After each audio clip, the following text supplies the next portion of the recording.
like I said, it's been quite the week. This is take two for those of you listening. Take two. But you know what? Yeah, whatever.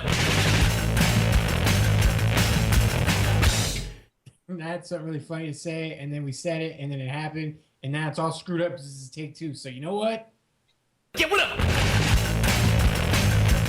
Cause this is my United States or whatever. And this is my United States or whatever.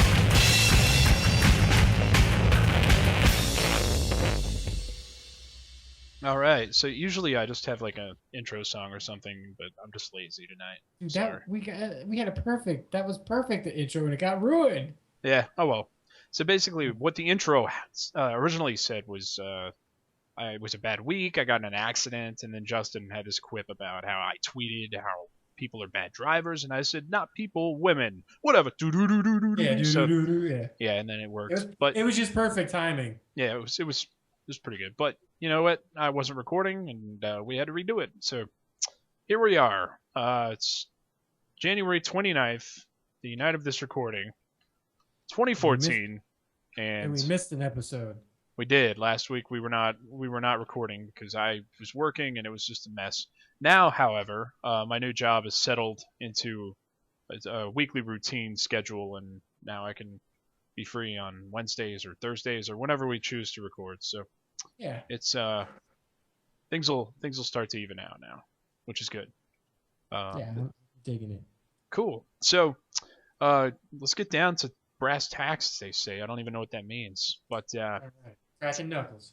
yeah. So we got a lot of things to talk about this week. A lot of interesting things actually, and a couple of Breaking them, news. just happened today. As of the 29th, like we said. As of this recording, Nintendo's financial meeting just ended, and Iwata dropped some bombs, as has often been said about Nintendo and Iwata. And Satoru Iwata is Nintendo.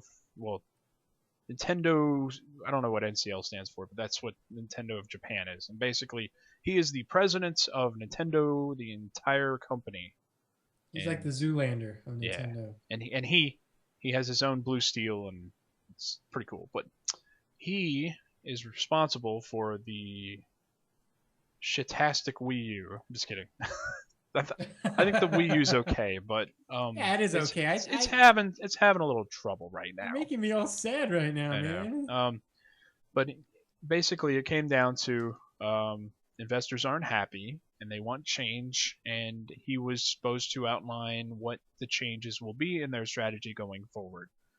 And he said that they need basically to restructure, and not to restructure like personnel wise, but they need to kind of rethink their approach. And one of the things he said was their approach to targeting children has been inadequate, which I guess I don't know. See, the thing is, like, the Wii U was targeted at everyone at first, Yeah. and now they're kind of going back toward the Wii Fit kind of Wii audience, hoping that that'll catch some, fire, because they're really struggling right now. They don't really have an identity at this point. I It's think the it's problem. their first time they've really had to struggle since like ages ago. Yeah, and probably in about 10 years or so. Well, about 8 years. But yeah, the Wii U's doing really badly right now, and it's having a lot of trouble. The 3DS isn't doing so badly; it's doing actually pretty good. But compared to the DS, it's really kind of lagging behind. But the market has changed a lot in the handheld space since the original DS came out. Now there's smartphones and tablets and all kinds of things to compete with that there weren't before, and now it's just a different world now. But as far as the console space goes, not much has really changed.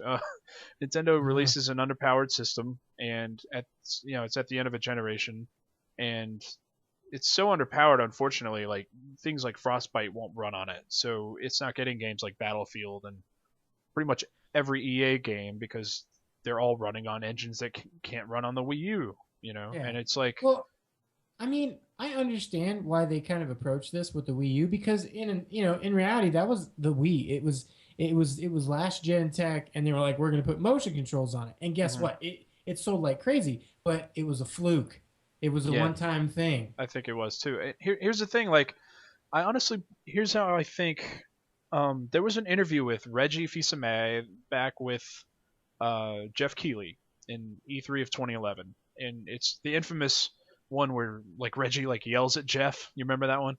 And he does the check that box, and he does that like 5 or 6 different times with different like points that he wants to make. Different I forget what are they called. What are their talking points? He has different talking points that he's trying to get across. And after every time he says one, he goes, check that box. And one of them was like, HD graphics. Developers tell us one of the reasons that they don't put games on the Wii is because of the horsepower, the lack of horsepower. Well, you know what? Now you can check that box. That's no longer an issue.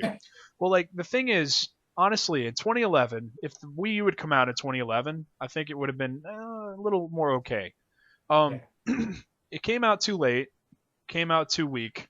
And the thing is, I honestly believe that Nintendo thought, hey, we have the Wii audience on lockdown. We already have 100 million customers that love the Wii, so we're keeping the name. Now all we need to do is get those people that didn't like the Wii back to Nintendo. And how do we do that? Well, they say they want HD graphics, so we'll give it to them.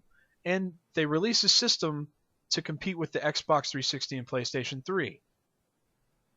At a time when they're going to have to soon compete with the PlayStation 4 and Xbox One.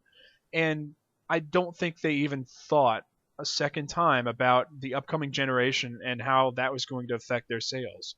No, Like not at all. it just seems like they live in this bubble where only they are competing against things that they don't really understand. And it's just like they get caught off guard more than any other company I can think of in the same space, It's Well, it's really weird because they are so brilliant at some things like the Wii Remote, such a brilliant marketing strategy, right? Then they are so stupid at other things like online infrastructure and unified account systems and just different things. They're so far behind in some areas and so far ahead in others. I just don't get it. It's really weird. It's like I think like a lot of times somehow I feel like they run off of a business mentality and mindset. And so, like, yeah, as we were saying, like the Wii sold a ton. They were like, oh, we're going to get everybody that loved the Wii to buy the Wii U, plus the people that didn't like the Wii because of no HD graphics, etc., wasn't powerful. We'll get everybody on board. Yeah. But what they didn't realize, like I said, is that from a business and a number crunching perspective, to them it was probably like, oh, well, our charts and our graphs show this. We're golden. But they don't think about the social market and the actual community. And again, they didn't factor in these new systems coming out and the hype for them. And so now it's like, guess what? We got PS4, amazing new graphics, new system. We got Xbox One, amazing new graphics, and we got Wii U that now is last gen graphics for the most part with a touchpad. It's a shame too, because I would love to see a system that's as powerful as the PS4 with Nintendo's games. Like that would be fucking amazing. Seriously. Yes. Now here's the thing. Like I do understand the practicality of not making a system as powerful as the other two because they have to have a price advantage, in my opinion. Like they need to be able to come in as the more affordable option because people really end up buying Nintendo systems for a certain select amount of games, and they, I think at this point, understand that if you want the hardcore games, you're not going to buy a Nintendo system. You're going to buy the other system. And then the Nintendo system is for the other games. And I do think a lot of people understand that now. The other thing is that those 100 million Wii customers aren't really around anymore. They moved on. They moved on to, tablets, and they moved on to smartphones. And the fact is, there are people that buy party games, and there are people that buy games that keep them entertained while waiting at a doctor's office or on a subway train. And they're not really people that are looking to game, on a big screen TV, whenever they're off of work or something. Whenever they're off of work, they're hanging out with friends or having drinks or watching TV or doing something else. You're not, and that's the thing. Well, is like I think Nintendo was expecting the Wii audience to return, but it didn't. Yeah. Well, and then the Wii had the whole motion control thing. That was kind of new. It was like people didn't really know how it was going to work. When I remember when they first unveiled the remote, people were like, "How are you going to play a game with that?" Like it was literally. I mean, I know that's what I said. I kind of looked at that and went, "Say what?" And then they I started talking remember. about the motion, and then and then I got it, and I was like, "This isn't one for one," and yada yada, Yeah, that and was all the thing. that. Like that was really disappointing when you realized it wasn't one to one. But when they first revealed it, like I was like excited. I was like, that's pretty cool. Like I can honestly see like a lightsaber game, something like that Yeah, with this controller. It's gonna be awesome. But yeah, it ended up not living up to its billing, of course, until they introduced the Wii Motion Plus, yes, which was a lot better. And we but it got was too games. little, too late. It was way too little, way too late. Yeah, unfortunately, like we only got, what did we get? Red Steel 2, which was I think is a Yeah, really good example of what could have been done. Zelda. Yeah, and Zelda. Zelda wasn't as good as, or it wasn't as like in depth as Red Steel 2. I guess because it wasn't first person, but Yeah, still, yeah, they did some good stuff with it, and it was. Yeah, I was disappointed that it didn't take off more than it did because I liked the Wii Motion Plus. I thought it was really cool that it could have led to a lot of different experiences. But you agreed. know what? Eventually, I think that tech, not the Wii Motion Plus itself, but the motion tech, will Mhm. combine with the Oculus Rift and stuff like that, and that's when it'll really like click. But Yeah, yeah, it was a cool a cool diversion. Like the Wii was just like a stroke of genius at the right time, and it just all came together for Iwata, and you have to give him credit for that because you really took a chance by going away from the traditional competition model that they had. With the GameCube was just as powerful or more powerful than the PS2, and it was comparable with the Xbox graphic wise. And even though it was small, it was really well engineered and it was competitive graphically. But yeah. the Wii was just like throwing their hands in the air and going, screw that, we're not following you. Um, Also, like I think people don't realize too at the time, Nintendo decided there were very few HD TV owners in 2006. So compared to SD set owners, right? So should you go after the smaller market where your competitors are fighting tooth and nail over that small amount right now, or should you go after the gigantic market, that's not really being tapped into anymore? So that's why they went after the SD market, I think. But anyway, so one of the focuses though that Iwata wants to focus on is health and fitness gaming, Say what? which that's kind of a return to the Wii Fit line of thinking, I think. But one of the things, like, okay, I think this time they're going to try to make it like into an entire platform, like an entire I don't know how, I wouldn't call it like an OS, but kind of like an across devices thing, like Mhm. because the model that somebody was mentioning on GAF was iOS, where it's like you have the one operating system that runs across multiple devices. And apparently, what they're going to try to do is make this like a third pillar. So you're going to have like the portable gaming, then you're going to have the home console gaming, then you're going to have the fitness stuff. And that the fitness stuff is going to be like just as big of a branch of Nintendo as the other two.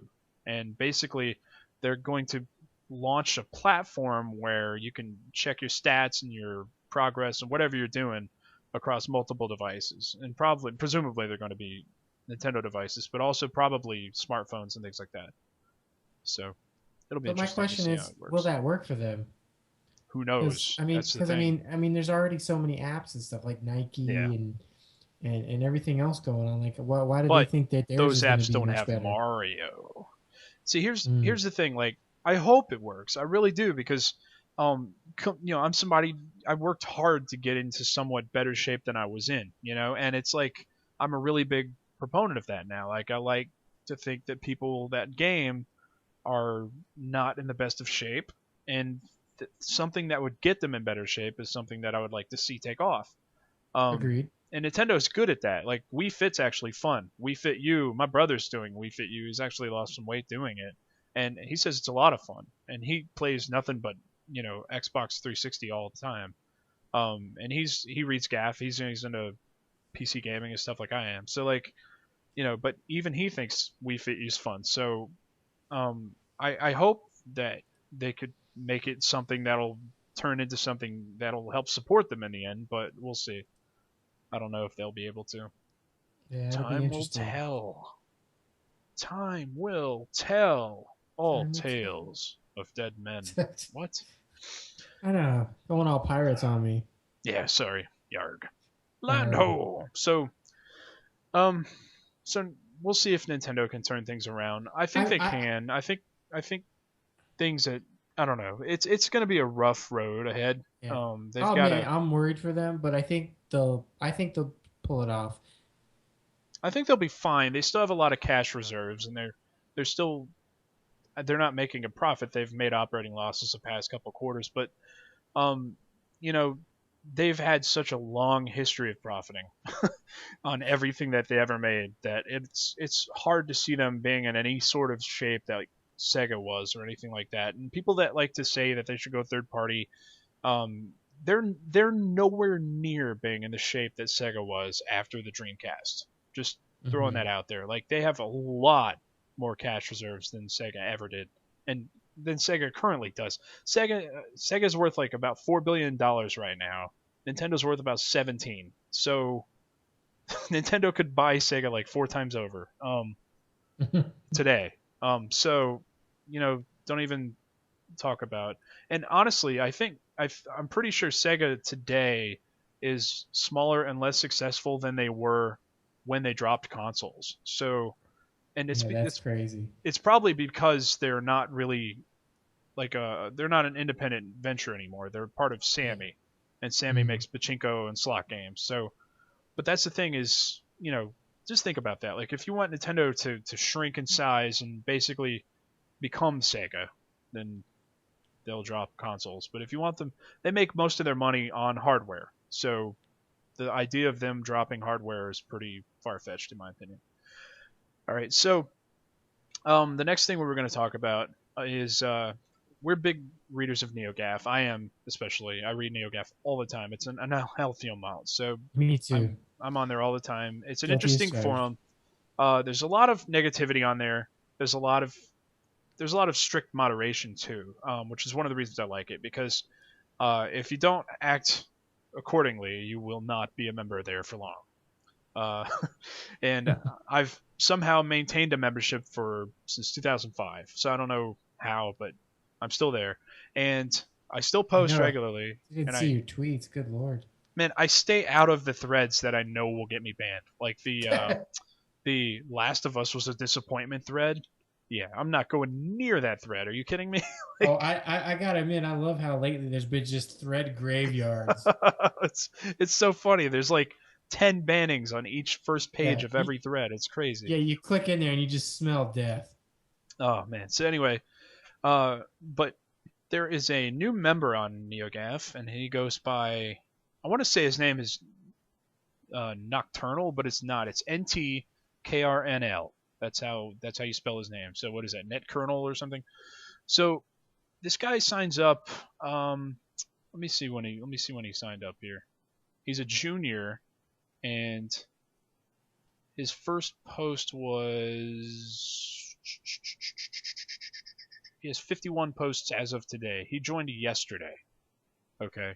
And let's put it this way: like when you sign up for a membership on NeoGAF, which is a gaming forum for people that don't know who are listening right now, which everyone should. But anyway, when you sign up for membership on NeoGAF, it often takes a long time to get approved. So for this guy to sign up yesterday, have a membership, and have 51 posts to the next day is kind of weird.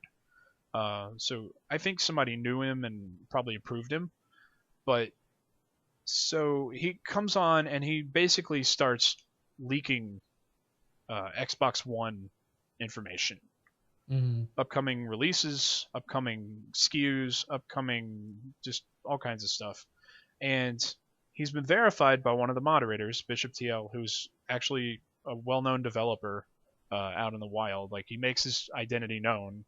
He worked on the Turok game a few years ago, and he actually teaches some development classes and things like that. So anyway, so this guy comes on and starts leaking things, and apparently later this year in November we're going to get Halo 2 HD anniversary, which is like the redone graphics and the old graphics selectable. Halo 5 is in 2015. That's not very surprising.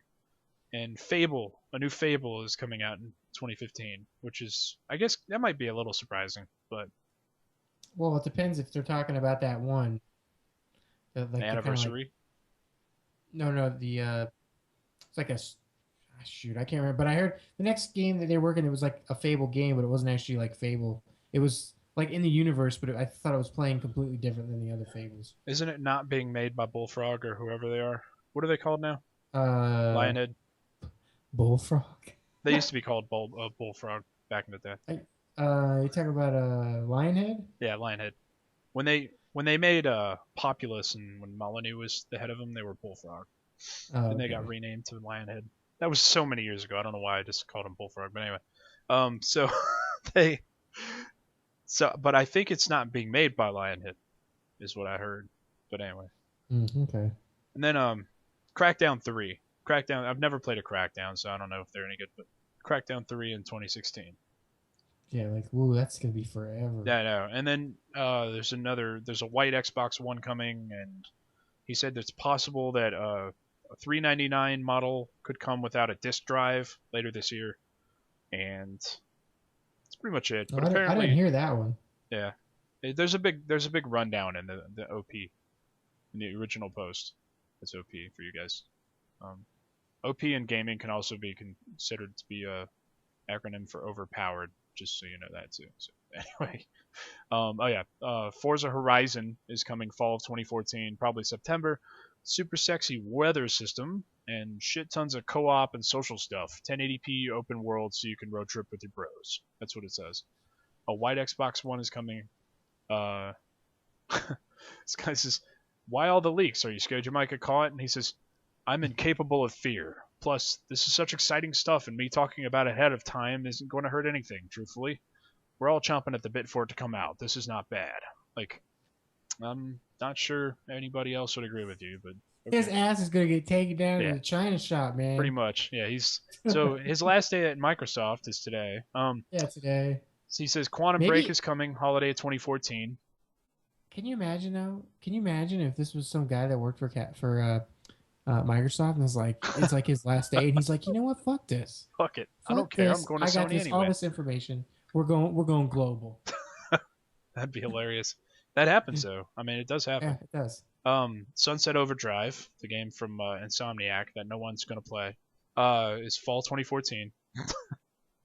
He's not Phil Spencer, just so you know.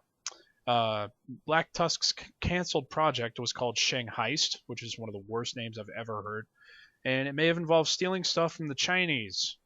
That's not really a very detailed description at all. Fable Legends. That's what it is. Legends. That's what it is. Are we doing this live? Is this live or no? No. Do you want it to be? Okay. I can stream it. It doesn't. It doesn't have to be. I was just my Jessica's like, is it? Oh, live? she wants to listen. I'm like, I don't think it's live tonight. No, it's not live tonight. Sorry, okay. It's dead. Halo 2 Anniversary includes a beta for Halo 5. Wow, how about that? You know, man, isn't that something? I loved Halo Anniversary because I loved the first game, but I liked the second one. I can't, but thinking back on it, I don't really. Halo 2's campaign is ass. I'm sorry, it's terrible. I mean, in the ending, I didn't like it at all. Sir, finishing this fight. Done. Dun, dun, dun, what? Dun, dun, dun, dun, dun, Another roll. Halo? Another Halo? Jesus. Yeah, so, and it was like a 5-hour campaign, which at the time was just like insanely short. Now it's normal. Yeah, now it's just normal. But let's see. So, Halo 2.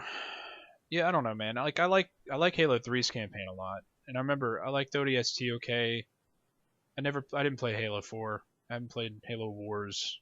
What about Reach? I did play Reach. I liked Reach too. Yeah, I mean, really, I think the 2's the sore thumb for me. Yeah, I like the first one a lot actually. I still play the first one on PC, but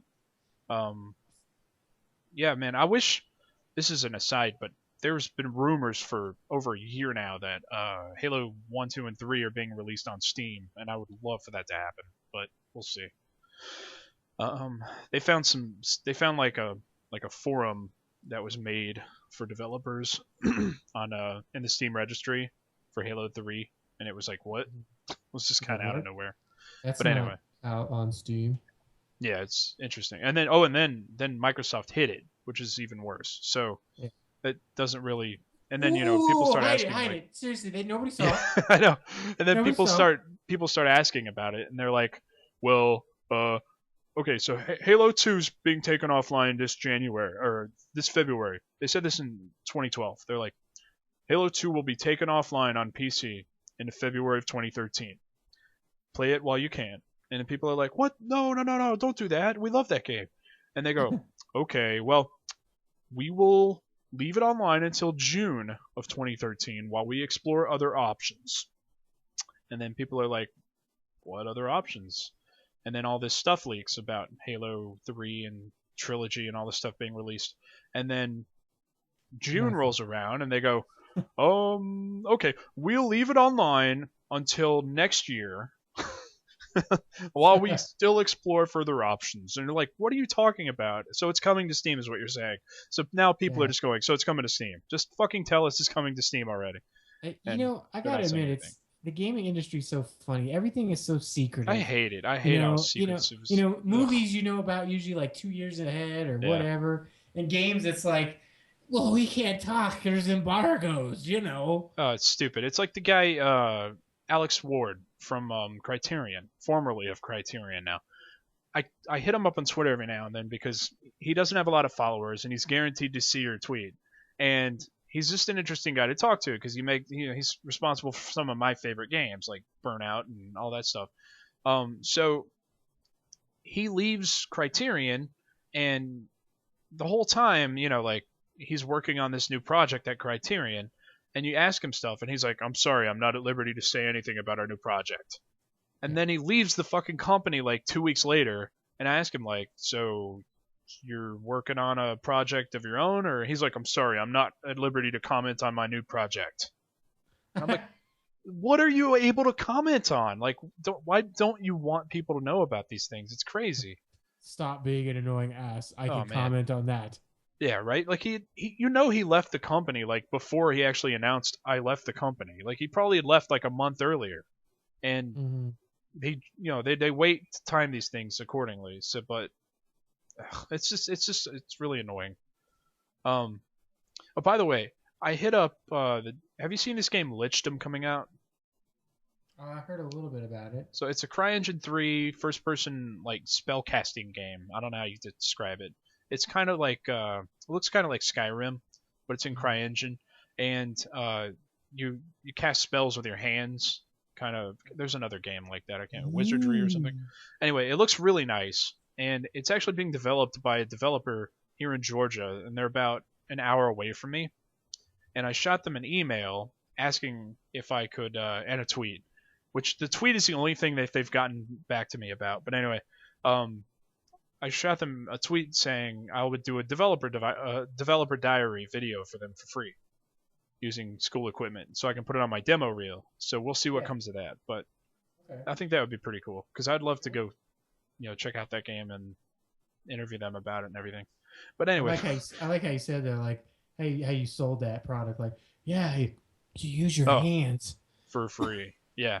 Oh, I thought you meant to them because that's like the main crux of how I sold it to them was, hey, I do a developer diary video for you for free. Like For you don't even free. have to worry about anything. The only payment I want is to be able to put it on a demo reel so I can send it to IGN and get a fucking job. So anyway, If you get a job there, you better remember Uh, me. uh-huh. You better So, remember me. oh, I would. I know would. So, He's um, Don Allen, Don Allen.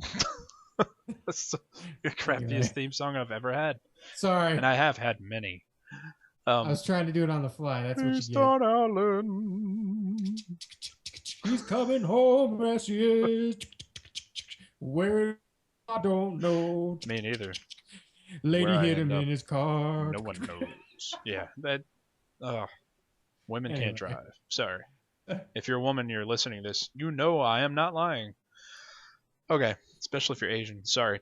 So, Halo 2 Anniversary Edition, Halo 5 Beta Access. let's see. Oh right, the Halo show that's coming is going to be a real-time show apparently. A Yeah. real actual people like acting in it and stuff. It's gonna be great. Yes. It's gonna be something I'm not watching. Yeah, I just don't care. Me neither. I don't care about any of the entertainment angle that they've taken with the Xbox One. I've made that clear. So I just doesn't appeal to me. I just want games. Yeah. That's what people are saying to Nintendo now. They're like, please just focus on games. Quality of life stuff. What are you talking about? They're like, well, you're gonna get a game, but you're gonna work your ass off and sweat to the oldies. it's gonna be endorsed by Richard Simmons. Yeah, he's gonna gonna be be like, sweat, great. baby. The next ad campaign featuring Dick Simmons. So, all right, the next thing we were going to talk about was I want to talk about this really quick.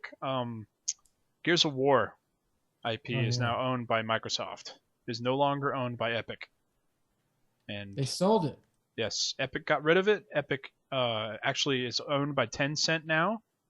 And I don't think a lot of people realize that. Tencent makes a bunch of free to play shit. And that's probably what Epic is being used for right now.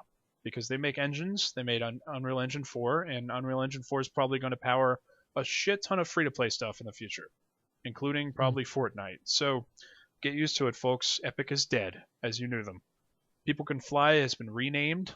It's like Epic Warsaw now or something like that. And so basically Epic is no longer a gaming company because the last bastion of gaming that they had was Gears of War, and that is gone. And Cliffy B's gone anyway, so fuck it. That's crazy. It is. The big news though, I guess, is this guy that was leaking things for Xbox One said that the development of the new Gears game, number one, they're making a new Gears game, and obviously. it's supposedly going to be out in 2.5 years, and it's being done by Black Tusk, which is I think is in Canada. I can't remember where. Is it Montreal or something? But it is Microsoft's dedicated studio, much like 343i is dedicated to Halo. Black Tusk is now dedicated to Gears of War. And They must have a lot of faith in him. I know. They also apparently Black Tusk is also working on a new IP. So, but it'll probably be like some Kinect fucking garbage workout game or Hey something. kids, you ready for this? Whoa, it's the new Kinect game. Play with your friends. Play with your friends' friends. Eat a hot dog. Whoa, Black Tusk Studios is here. Awesome Kill your developers friends have with killed Marcus Phoenix. But I can't wait. It's going to be amazing to witness. This E3 is going to be a fucking clusterfuck. yeah. Oh, gas will go down left and right. It's going gonna down be- left and right over this shit. Oh man, it's going to be a nightmare. Hey, I and hated the last Gears of War, by the way. did you really? I didn't Oh, it's bother playing horrible. it. Every Um, person I know, like That that I know, sucks. That really has played it sucks. says it sucks. It's disappointing because People Can Fly made it, and People Can Fly made Bulletstorm, and Bulletstorm is fucking awesome. Yeah, But- well, the thing is it's not so much that they like it's a well-developed game, Okay. but their scenario, whoever made their scenario Yeah. set pieces, it's like they just couldn't do shit. Like I don't know. It- It's disappointing because I was hoping it would be like the best Gears because People Can Fly are awesome. yeah, but- because that they're their People Can Bulletstorm was Fly. awesome. I think the main people, and People Can Fly made a little game called Painkiller like 10 years ago. For those who don't know, but People Can Fly. I think the people that made Painkiller and other games like that have moved on to other developers like Flying Wild Hog, who made Shadow Warrior. So like, they're not Yeah. even to be found anymore. But yeah, like one of the things I did want to mention, like as an aside, the game that inspired Gears of War, Resident Evil 4, is being released on PC on Steam. You read my mind, which is sir. awesome. You read my mind. I can't wait. HD it's getting- pack, baby. Let's put it this way. It's okay. It was released in 2007, published by Ubisoft, and it was one of the worst ports of a game I've ever seen in my life. Now they're reporting it. Capcom is doing it in-house, and they've reported it using the HD versions on the Xbox 360, which is great because that was based on the GameCube version, which has all of the lighting, all of the original, in-game cutscenes and stuff like that. So the game's being redone in proper HD, and hopefully this time it'll be worth playing. So So here's a question though: why do you think they're doing this? I think I'm hoping that it'll lead to them re-releasing 1 through 3 on Steam because they're already on PC. They just need to make them work on Windows 7. But honestly, I don't know. Like, I really hope that they patch out games from Windows Live out of Resident Evil 5. Otherwise, RE5 will be unplayable online because that sucks. That's the only way I enjoyed Resident Evil 5, by the way. It was co-op, and you can't play co-op. I don't know if I ever want to play it again. So, but I'm hoping that they're realizing all the success that other Japanese developers are having, like, Platinum with Metal Gear Rising and Dark Souls, and they're seeing all the stuff for effort being done, and they're like, you know what, fuck it, let's put this game, which is beloved by everyone, on Steam and see how it does. It might be like a test to see if they bring other things over. I would also hope that it's maybe a sign that they're gonna like take the next Resident Evil into a more solid direction and not all over the place. Maybe. Well, that's the thing. Like Resident Evil 6, I know you enjoyed it, and I know other people like it, but it lacked focus, I think. That's what I'm saying. It was all over the place. So many fucking different campaigns and different characters, and yeah, like you're saying, like maybe that is what they're trying. They're just like, because there is something about RE4. I mean, honestly, it's literally like, I'll be honest, I've been playing through it again on Dolphin, like in the past 3 or 4 days, and it's just still so good. I think it's just so well paced. There's just something about it that people just love, and I think they're trying to figure out what the hell that is. it's fucking Shin Mikami. Yeah, pretty much. I mean, they need to just him, get him he's back. He's making his own game. He's remaking Resident Evil 4 in true HD is what he's doing. Yeah, he's remaking it. It's called The Evil Within. Yeah, so that looks awesome, by the way, but we'll see. Anyway, that was just an aside I wanted to mention because I'm just excited. I was thinking the whole time. Like, I was like, man, we should talk about Resident Evil. And then you mentioned, I was like, yes, he's reading my mind. RE4, and I don't know if people know that it actually inspired Gears of War, which spun off however many dozens of third-person shooters. But yeah, Resident Evil 4 like started all of them. So, speaking of things that inspire things, I had recently. I don't know if you saw my tweets. I had recently bought 2 reproduction cartridges of 2 games, and one of them is a Capcom game. It's an NES game, never came out in the States, called Sweet Home, and it is a survival horror RPG. And literally, the door opening sequences are straight ripped. The Resident Evil door opening sequences were like straight ripped out of this game. I mean, you open a door and it's like, but it's all Nintendo graphics. That's pretty cool. There's item management. You explore a mansion. You learn the plot through notes. I mean, this is like, if I remember correctly, I mean, I could be wrong. I could swear that the creator stated that he got inspiration from this game. So I mean, I've been playing it. What's that? I said it sounds like it. Yeah, and I've been playing it. I beat it. I was working on a review for it right now before we start our podcast. Cool. But it's great, and for being a Nintendo game, I can't believe how well thought out the mechanics and the gameplay are. And I'm like, why can't we have more games like this? Yeah, I don't know. Like, they don't sell well, unfortunately, in today's market, which sucks. And by not selling well, I mean they don't sell 5 million copies. They only sell 3. So. Okay, but even then, it's like it's ridiculous. That's the other thing. Like, for example, let's make them digital. Well, let's do even freaking don't have to go with the best graphics or all voice acting. Go old school, some higher definition visuals of some sort, but just make it a clear, concise product. Don't overinflate it with dollar. Yeah, well, you're talking about why don't like big time AAA publishers make these games, right? Well, yeah. Even indies. Yeah, but you've got to like leave that stuff to the indies now. Unfortunately, I don't know why, but honestly, like now we do have a lot of indies that are started by former AAA developers. Like the guys that want those games that worked on Resident Evil or something like that, but they realize that they have no chance of doing that kind of game at a big publisher, so they leave them and then they'll start the indie developer. That's the one thing that I like about the indie scene now is it's not just like guys in their basements anymore. It's actually like well-established developers, like the guy that's doing Star Citizen. That he did Wing Commander before. Like, he has a really well-established pedigree in the genre, and he's like just blowing everybody away with crowdfunding and all this Well, stuff. And it's I like, mean, look at Mighty Number Nine. It's like, oh, Capcom doesn't want to do no more Mega Man. Well, guess what? yep, exactly. And it's so that's the thing. It's not just like unheard of indies now. Like we have actual, like legitimate, experienced guys that are called indie, quote unquote, but they were not always indie. So yeah, Indie Jones, Indy. Dr. Jones. Indy was the dog's name. So, what else were we going to talk about? There was something else. The right, Tomb Raider Tomb Raider Definitive Edition. Tomb Raider Derp Edition. Derp Edition. Derpinative. So, you've been playing this on PS4. Yeah. I played through it have. on PC. I liked it presentation-wise on PC. I thought it was really nice. I'm upset because I don't understand why it's console exclusive. It's stupid. Why? I understand why, because they can charge $60 for what will essentially probably end up being a free upgrade on PC. But on second hand, it's like, why is it not also on PC? It's not like PC couldn't run it. You know what I mean? So it's just silly. But I think it also might be a way of pushing people to maybe purchase the new systems. Even though it's not a new game per se.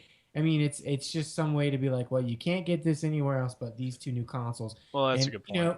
When you think about it, that kind of makes smart sense from a developer's perspective, because if they're investing in these new consoles, they want people to buy these systems. Well, here's the thing. I think re-releasing it like a year later, a lot of people complaining about it because they're charging full price for it, and it's basically just a graphical upgrade, right?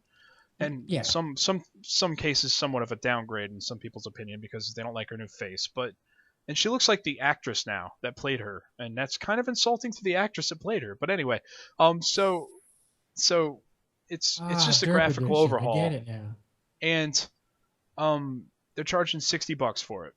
The thing is, what they're doing with it is it didn't sell as well as they had hoped it would. Okay, and they're trying to make as much money for as little effort as they possibly can on this game. And what better way to get this franchise's reboot, started off than on a new generation of consoles? So like people that buy the Xbox One and the PS4, one of the first games they have for it is this new rebooted Tomb Raider, and it's like they get to like a fresh start. You know what I mean? Like they had so many Tomb Raider games on the 360 and the PS3, right? And then they just like reboot it at the end of the life of the systems, and it's kind of weird because like, well, I've already had Tomb Raider games on the system before, like why is this so different?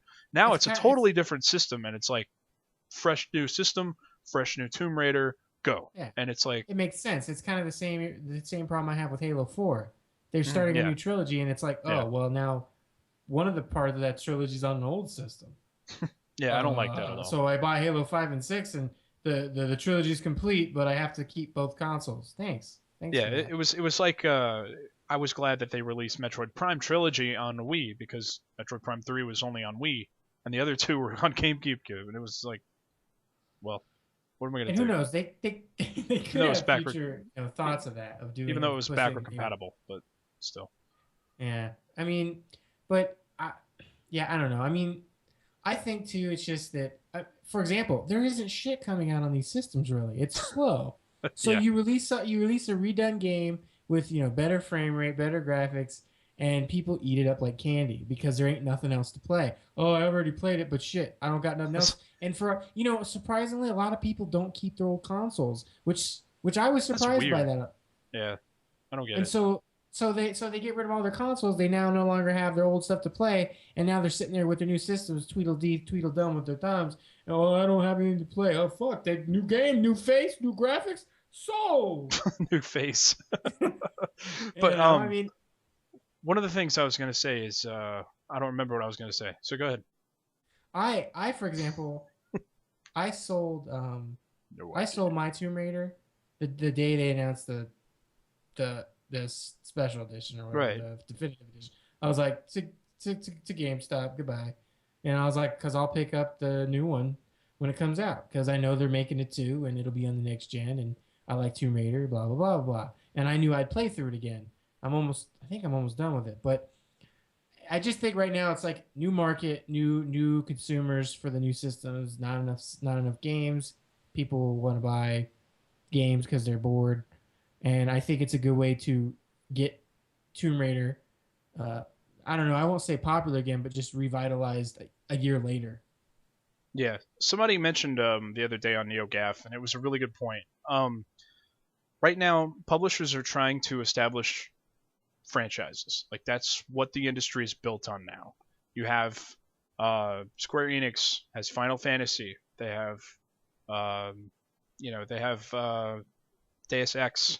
They have Tomb Raider, right?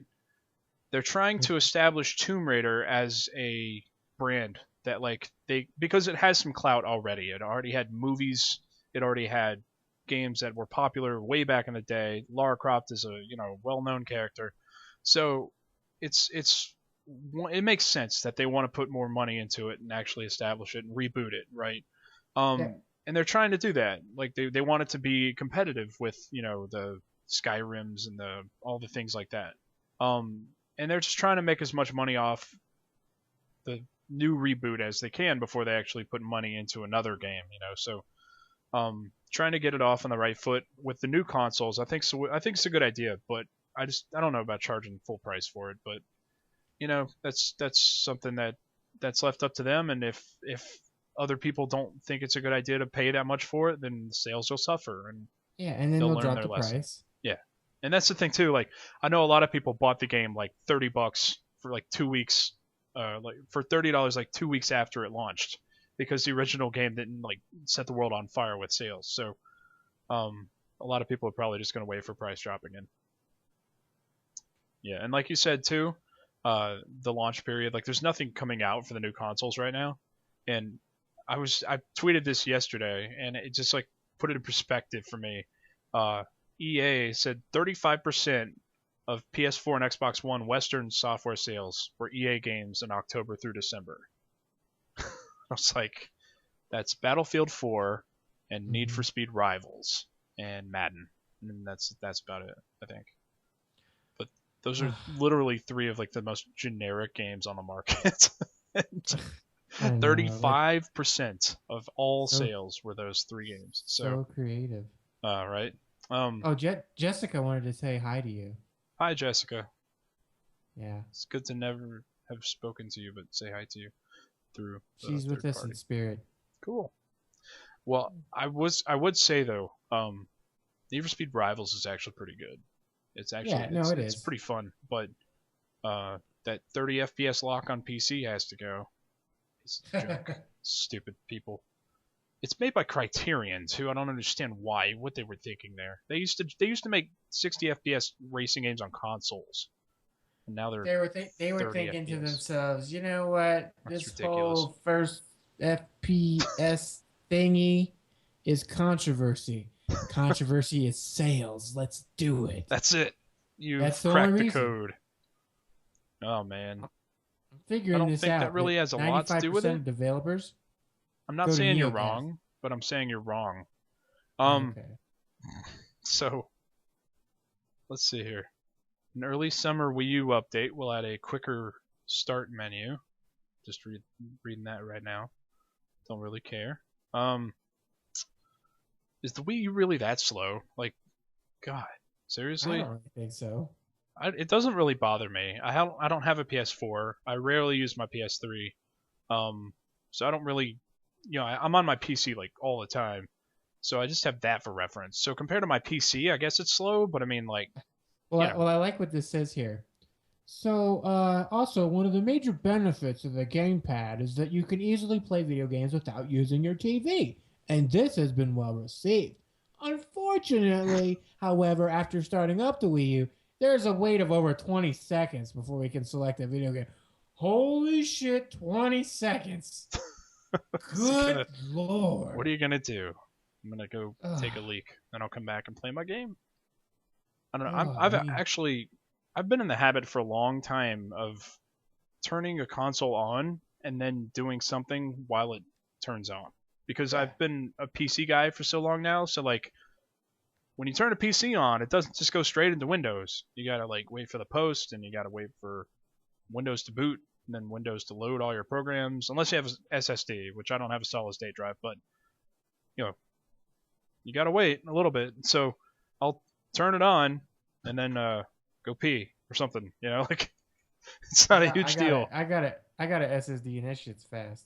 It's yeah, I've heard they are. I need to.